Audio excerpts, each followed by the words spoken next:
All right, YouTube. So we are on to this hybrid that has a cylinder imbalance and a misfire in cylinder 2 that burns oil. So we're going to call this another oil burner. And it's pretty sad. The hybrid, take care of it properly, and now you have all these issues. So what are we going to do?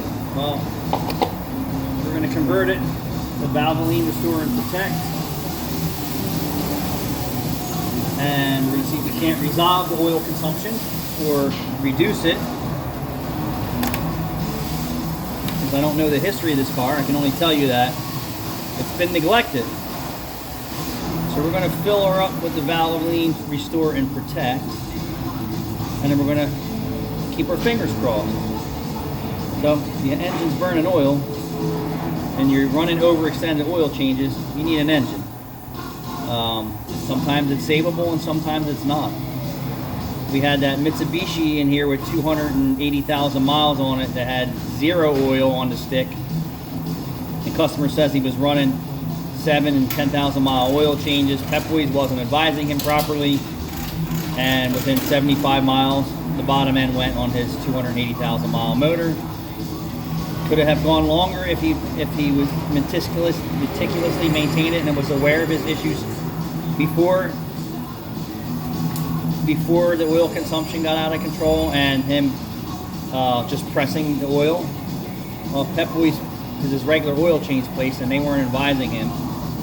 That was part of the problem, and then he was the second part of the problem. And now at 280,000 miles, we're going to put a JDM low mileage motor in it. The customer already ordered. We'll do a video about that later. But oil changes are cheap, dude.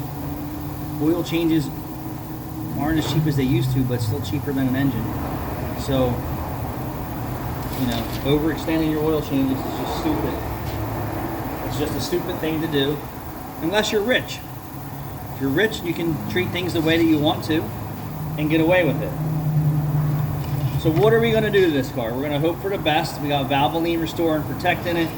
We're going to put 4 new spark plugs in it. We're going to do a fuel injection service. We're going to do a GDI service. And then we're going to take that as the start of maintenance. And if that does not resolve the cylinder 2 imbalance, we're going to pull the intake manifold. We're going to scrape valves. And then we're going to replace fuel injectors. But we're going to go with some maintenance first to see if we can't save the customer some money. So if you're burning oil, you don't know what the spark plugs look like, you have a cylinder imbalance, I mean, it just tells you right there what's going on. Lack of maintenance. I can't think of anyone who says that they've done regular fuel injections and maintenance services that ever needed fuel injectors. I will tell you, people who buy cheap gasoline, run their tanks low constantly, and don't do any maintenance are the ones who need repairs the most. I could be wrong, but you tell me, Caleb. What do you think? I agree with you there. You agree with me there?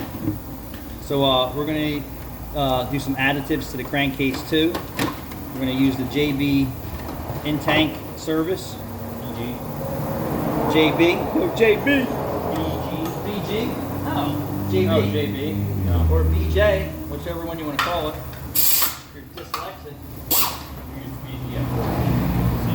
So I watched this guy, I was telling Caleb the other day, that about a town or a school system that lets boys in the girls' bathroom, and the father legitimately almost lost his friggin' mind that this is their in-house policy without having a third bathroom for confused genders. And his daughter was subjected to that experience and she didn't like it, and I don't blame him. But the guy said to the panel of men and women up there who sit there and just didn't care, that all the women on the panel, I want you to invite your husband to the bathroom and I'm going to watch you go to the bathroom. I guarantee he doesn't like it. I don't like it. Kudos for this guy. But they didn't seem like they gave a fuck anyway, so.